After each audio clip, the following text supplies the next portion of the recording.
You ask Tiger to solve. This deals with linear equations with one unknown. The final result is n equals 10. Let's solve it step by step. Simplify the expression. Expand the parentheses.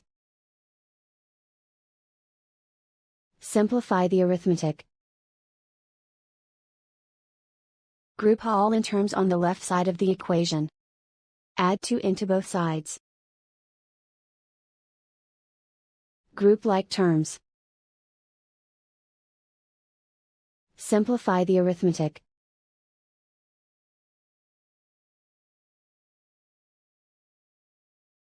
Group all constants on the right side of the equation. Add 70 to both sides. Simplify the arithmetic.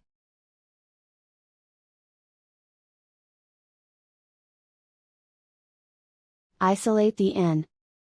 Divide both sides by 7.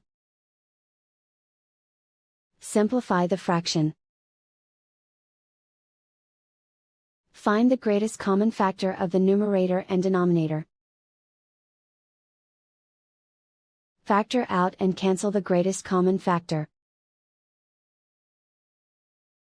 And so the final result is n equals 10.